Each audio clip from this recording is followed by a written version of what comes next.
Alright, so I just had breakfast at the Country Eatery in Dover, Delaware. And you might be asking yourself, why would anyone go to Dover, Delaware?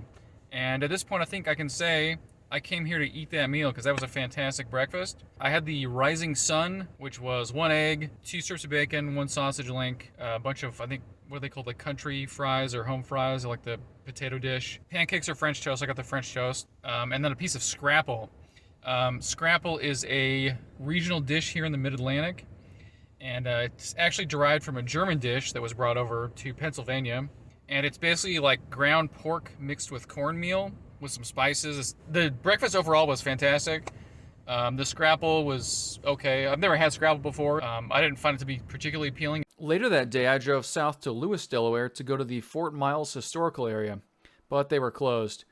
Then I stopped in at the Cape May Lewis Ferry and decided that the next morning I would take the ferry across the Delaware Bay to New Jersey. At that point, it was time for dinner, so I drove a little further south to Dewey Beach to try another restaurant that my friends from the night before had recommended.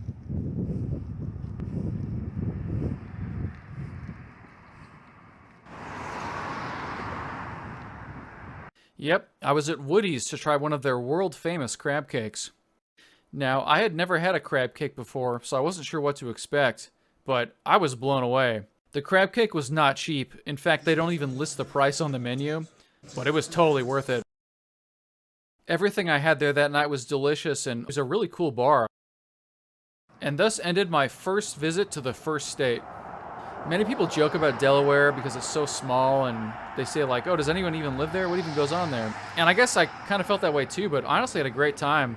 The food was amazing, I met some great people, and there's a ton of history there that I'd love to go back and explore.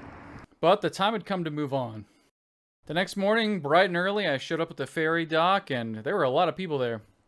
After a little bit of a wait, we all drove onto the ferry, and this is going to sound ridiculous, but I actually thought you'd have to sit in your car the whole time. But no, you could go upstairs and eat some bad, overpriced food and buy some merchandise and go out on the deck.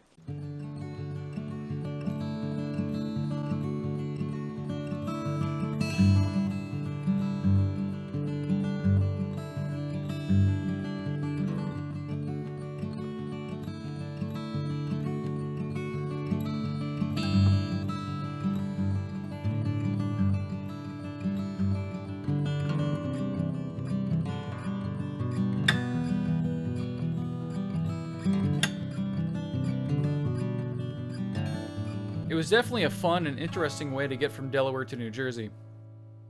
Once we landed at Cape May, I took a short drive up the road to Wildwood and stopped in at the Key West Cafe for breakfast. Since it was my first time in New Jersey, I decided to have a classic New Jersey dish, the pork roll, egg, and cheese, on a Kaiser bun, of course. I also decided to try grits for the first time, even though I was nowhere near the South. I had them with butter and brown sugar, which probably took a couple years off my life, but made them taste really good.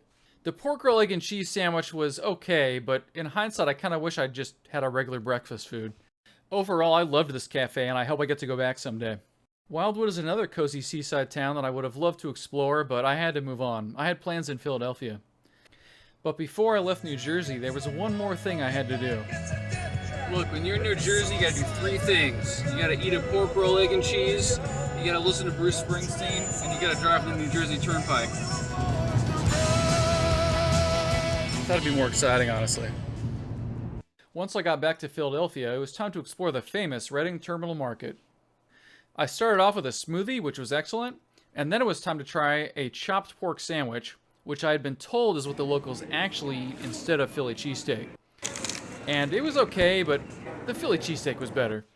A word of warning, they'll offer you a bunch of toppings like, hey, do you want cheese, do you want onions, do you want this and that? All of those cost extra money, and they're not cheap, so your $8 or $9 sandwich can quickly become a $15 or $20 sandwich.